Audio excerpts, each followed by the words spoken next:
Hey there, dear friends. I'm Frida. Welcome back to my channel, Frida YF.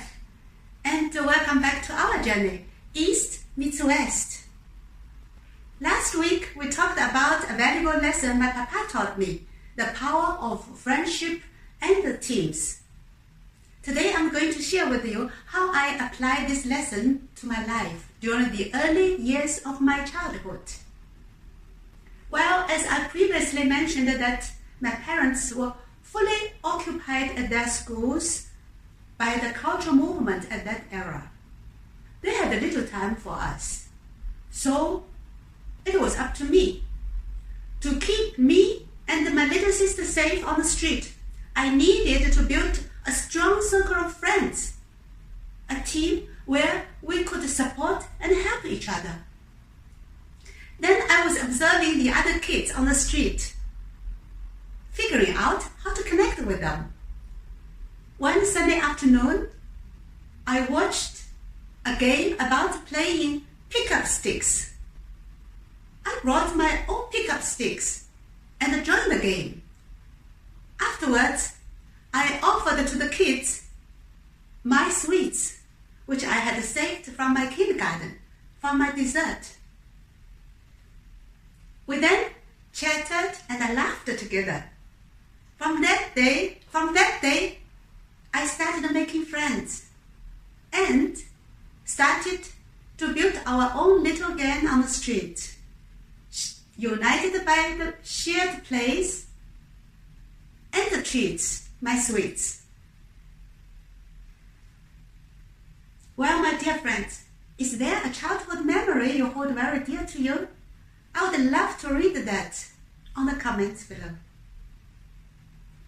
So, now I'd like to share with you one of my another experiences.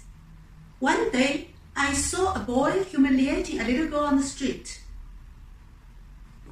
I stepped in, determined to help the girl to fight against the boy. You know what?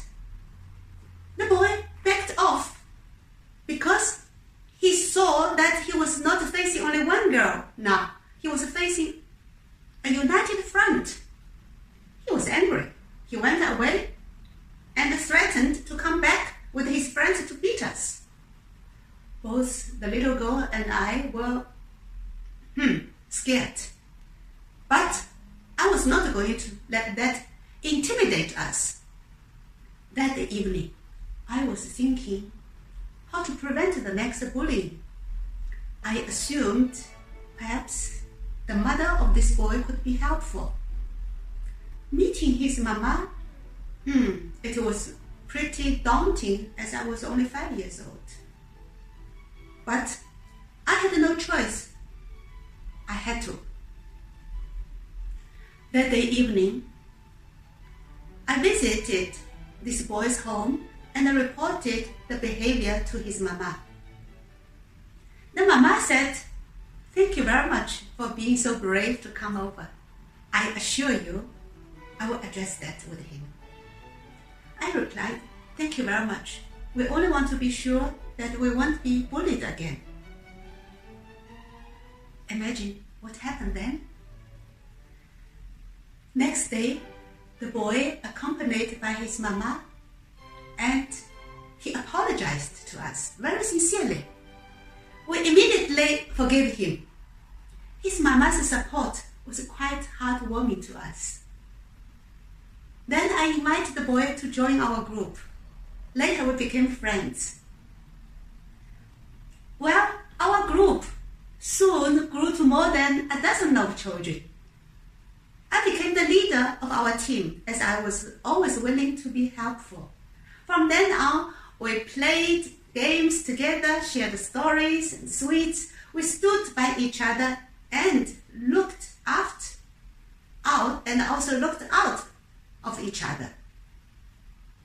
For example, at the days of my childhood in Shanghai, it was not coins, instead glass marbles which jingled in our pocket.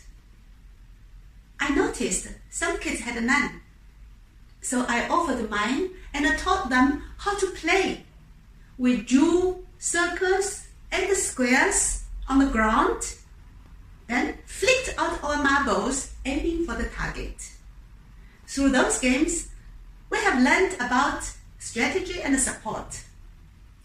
As a team, we were always ready to share and support, not only in those games, but also in all aspects of our life.